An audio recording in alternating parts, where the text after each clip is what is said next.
రాష్ట్రంలో ఆర్థికంగా వాళ్ళు చేసిన అప్పులు 7 లక్షల కోట్లు.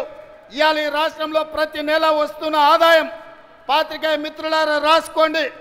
ప్రతి నెల ఈరోజు తెలంగాణ రాష్ట్రంలో వస్తున్న ఆదాయం 18,500 కోట్లు.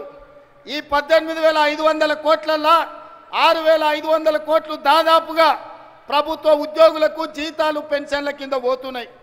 ఇంకొక 6,500 కోట్లు కేసీఆర్ చేసిన 7 లక్షల కోట్లకు అప్పు మిత్తి కింద కట్టడానికి పోతున్నాయి. ఇదా తెలంగాణ కోల్పోయింది? చంద్రశేఖరరావు, నేను నిన్ను అడుగుతున్నా, ఆడబిడ్డలకు ఉచిత బస్సు ఇస్తే తెలంగాణ కోల్పోయిందా? ఆర్టీసీ డ్రైవర్లతో ఇందిరా పార్క్ దగ్గర ధర్నా చేపిస్తావా?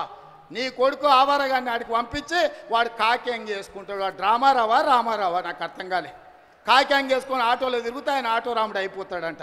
కొంచెమన్నా సిగ్గుండాలనే తెలంగాణ సమాజం ఏమనుకుంటుందని. ఇంత సిగ్గుసేరని తప్పిపోతారా 10 నెలలకే? ఇట్లాంటి నేను ఎవరిని చూడలే. మాట ఇస్తే తల తెగిపడ్డా మడమ తిప్పకుండా ముందు నిలబడే లక్షణమున్న కాంగ్రెస్ పార్టీ కార్యకర్తను అందరి రైతులకు రుణమాఫీ చేసే బాధ్యత నాది.